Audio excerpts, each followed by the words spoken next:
No privacy, no respect, no compassion. We were simply cattle. Kids who were a part of the foster care system, what are some of your horror stories? My family adopted 8 kids through the foster adoption system. We wound up with a family of 3, a family of 4, and one with no siblings. Along the way, we had about 200 children come and go through the house. There were all sorts of horrors. We had one girl who was around 17 whose dad was a professor and an alcoholic. He both molested her and broke her jaw with a punch. We had a small boy whose relative had tried to stab him. We had a family of 4 sisters for a long while who turned out to have been sexually molested very severely. They had to go to another home as we had other children and it was no longer safe for those kids. We had a baby for 3 years who had RAD and was unable to form emotional bonds with other humans. All of the children we adopted permanently were born addicted to drugs and alcohol. 2 of the younger ones, twins, also had cerebral palsy, and were never supposed to be able to walk or talk. Through years of occupational therapy, they are both ballerinas now, and, arguably, talk too much. So yeah. It's been an adventure. I could tell so many more stories. Being painfully aware that the families I was staying with did not take me in for any reason other than money. Abuse and negligence was an everyday occurrence, and I had no idea that abuse wasn't normal. My adoptive dad has an anecdote from when I was around 5 and came to live with him for the first time. I opened the fridge, and with wide eyes, said in disbelief, "You have food in here?" So yeah, the whole foster care system is pretty flawed and messed up. Happy I was able to get out. I wasn't in foster care but my parents fostered a lot of other kids while I was growing up. The one that sticks with me is when I was about 4 or 5. A little boy came to stay with us. He was about 2 years old and I remember asking my mom, "Mom, why does that little boy have casts on both his legs? I thought you could only break one at a time." And she just kind of sobbed and said because some parents aren't very nice to their little boys. I didn't really understand what any of that meant until years later when I remembered it for some reason or another. I asked her about it and apparently one of his parents broke both of his legs and threw him into the wall. I still think about him and wonder how his life turned out. A whole lot that I try not to reminisce, but the short end of the stick is my foster parents clearly had no intention of showing me any kind of love. Becoming their foster child after being passed around the rest of my family and being rejected was really scarring for me. I moved in with them freshman year of high school and I actually ended up staying with them the whole way through.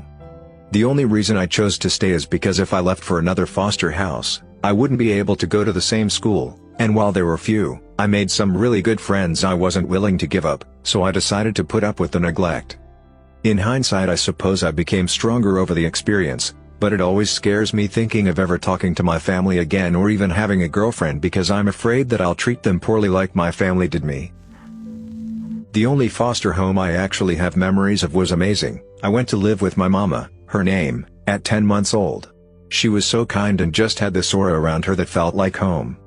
I lived with her and her 3 children until midway through kindergarten. One afternoon when we got off the bus and were going inside to change into play clothing, my social worker was at the kitchen table. He told me to pack everything up. I was so bewildered but I did as I was told. It was like a light had been shut off in my mama. When I came out with all my things packed, the social worker said that mama's adoption process had been stalled and he found me family to live with. He told me I would be much happier in a white family than with a black family. I was so confused. Mama was all I knew. She told me I would always be family and she would keep fighting to adopt me. I got in my social worker's car and he drove me to my paternal grandparents' home. I lived with them the rest of my childhood but I spent every Sunday at mama's. My grandparents weren't bad and my foster home wasn't bad, but being pulled out of a loving home that was all I knew was terrible. It was all because the social worker that had been assigned recently didn't think I belonged in a black family and he found a bio family. Still talk to my mama often and I'll always be thankful for her and who she is as a person. Her unapologetic take no crap but always kind attitude is who I strive to be. You couldn't shame her because she never did anything she'd be ashamed of. She's honestly the best person I've ever known. Seeing her at the table devastated still haunts me some nights when I lay in bed. My parents just recently got divorced and they were fighting really bad. My mom moved us back to Florida from Illinois and had us stay at our aunt's house for a month or 2. At the time there was 4 of us. I was 3 to 4 years old. My younger brother was around 2, my older sister and brother were no older than 11 or 12. Anyway, My mom went back to Illinois to finalize some things and get some belongings of ours. So we lived with our aunt. Within those first 2 weeks, from what my mom told us, after signing temporary power of attorney over to my aunt, she put us in foster care. I was in multiple homes, from what I can remember. I was so young, but some memories will never leave. One of the first homes was the worst one. If I didn't eat my food, I stayed the night at the kitchen table. One time I threw up and I got thrown into a room for a full day and wasn't allowed out. I remember crying under the door saying I was sorry. That same house had like 6 to 7 kids in it. I shared a room with 4 other children. From what I remember though, the children were very nice. The foster parents were terrible. Not only did they verbally abuse us, they fought each other. The husband and wife would essentially beat the living hell out of each other in front of us. It was honestly the scariest shit I saw when I was that young. Then I got moved houses after some time. I can't remember them all, but I do remember temporarily being under the same household as my younger brother.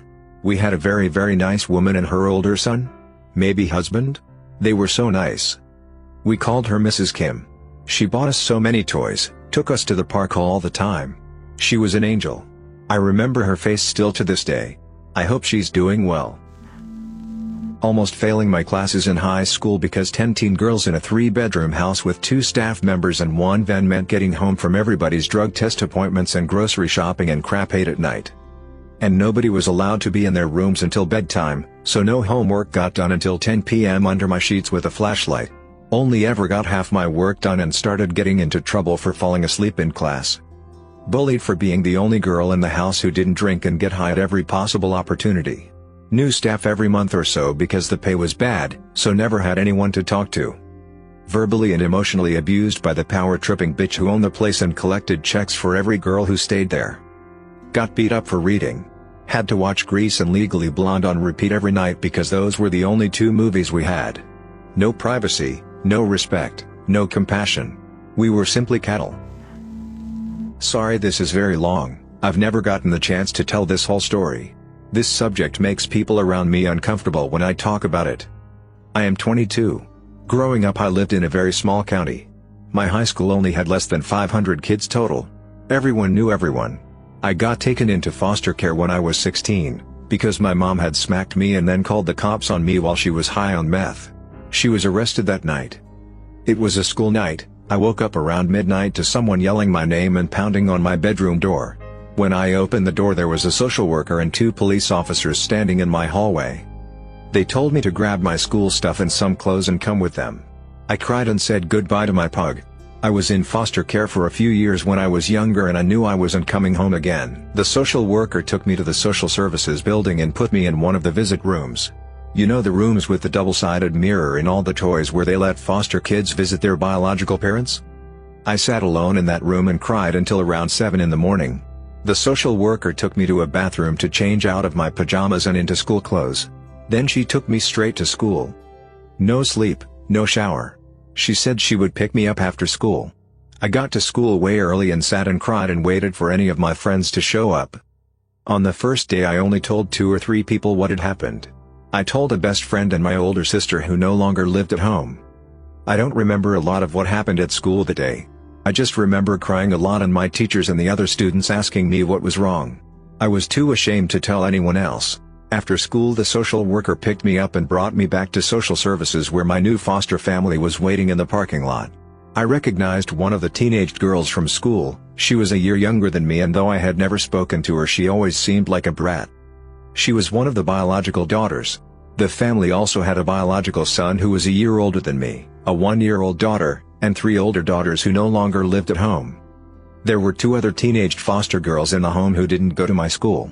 There was also a younger, maybe 3-year-old, foster girl with special needs. This is where things get jumbled, or spots are left blank in my memory. I just remember lots of fake smiles from them at first. I remember crying almost every day and being in trouble for it. The mother didn't let the foster kids into our room until it was bedtime. So when I'd cried, I had to do it in the living room in front of everyone. I tried to cry in the bathroom at first but with 7 people in the house I couldn't stay in there very long. And if the mother walked by and heard me crying or her kids heard me and told on me, then she'd come and knock and tell me to come out to the living room. It's very dehumanizing to sit and cry in front of people nearly every day. They'd make jokes or just comments about how I was a moody and mopey person. The mother and daughter had very high school mean girl personalities. When one of the other foster girls was out of the room or away on a home visit, they would talk garbage about her and try to get us other girls to chime in. We couldn't bond or find comfort in each other, because they were always driving wedges between us. The biological family called us the foster kids. The daughters also called us slaves jokingly. There was a divide in the house, us and them.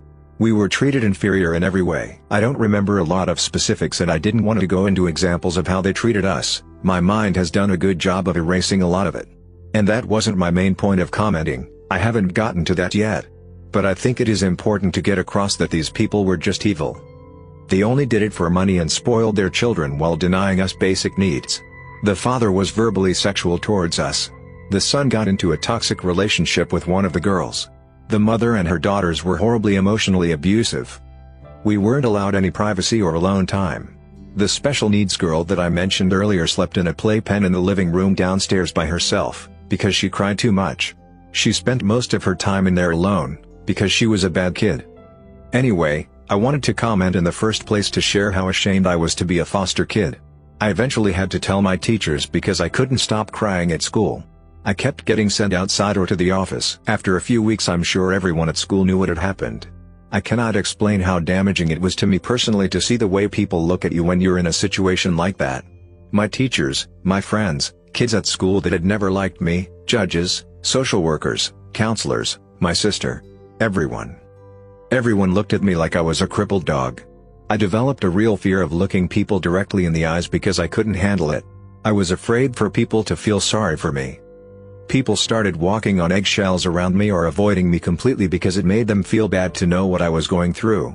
As well as being treated like an annoyance and less than human in the foster home, I felt like a burden to everyone who knew me. I made everyone uncomfortable. I think that's the most damage foster care did to me.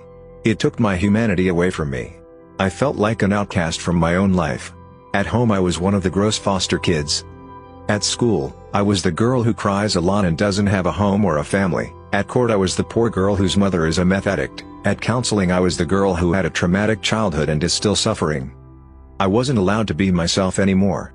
Everyone took that from me and replaced it with pity and their own discomfort. I apologize for this being so dang long and disorganized. I've never told anyone this much about that period of my life. Thank you to anyone who makes it through all of that. Florida ex-foster care child here, so strap in boys and girls.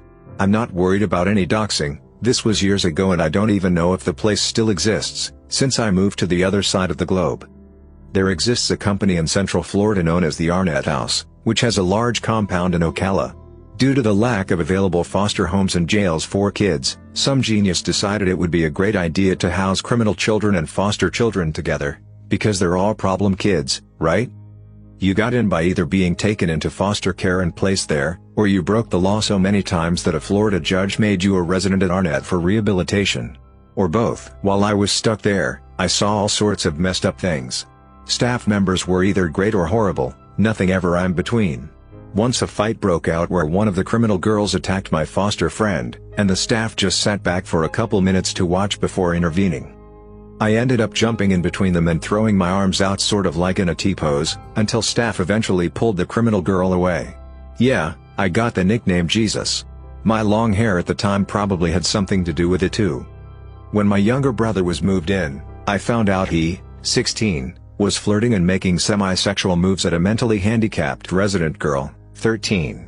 I talked to him about it, told him that it was not okay, and he told me to mind my business. I alerted the staff, and they explained there was nothing they could do until they both ran off together and had sex in the nearby woods, like a different couple had done a few days prior. Oh, and last story for now, I wasn't allowed to learn to drive. I lived there from age 16 to 18, when my high school offered driver's ed courses for free. I was explicitly banned from taking them, because the big boss monster claimed that if I learned to drive I could theoretically steal their van and drive away with a bunch of the other residents. My biological mother was autistic, very high functioning, but also suffered from extreme depression. She tried to kill me and her when I was 2. My aunt took me in and wanted to adopt me. She's amazing. CPS in New York City strongly supported her gaining legal custody of me. But my bio mom fought it. For 5 years. Despite dozens of specialists, case workers, and doctors testifying that my bio mom was a danger to me, the state of New York refused to give my aunt full custody. My bio mom eventually surrendered custody when I was 7, after 5 years of legal battles. Because she was pregnant with another child. No, that other child did not turn out okay. The amount of emotional trauma I endured as a child from having to repeatedly testify against my own mother in court still haunts me to this day, but at least I turned out okay. I was a volunteer for our county social services department, simply helping out with office paperwork as I was a computer software engineer at the time. One of the social workers approached me one day and told me that there was a boy that they were having difficulty placing because he simply didn't want to be a foster child and wanted to stay with his mother who didn't want him, and asked the social services department to find him a home. I met the boy and we seemed to hit it off from the get-go, and he agreed to become my foster son. He was 10 at the time.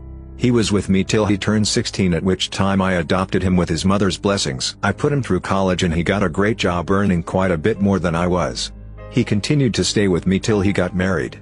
I became grandpa to his great kids. His kids are adults now with families of their own, making me a great grandpa. So now, in my old age, I briefly moved into a retirement home, but my son insisted that I move in with him. He told me that I took care of him all those years and now it was his turn to take care of me. So I now live with him and he's taking very good care of me.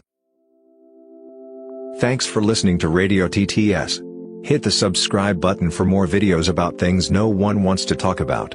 And please share your own stories in the comments below. Were you a foster child? Or do you know someone who was? Let us know.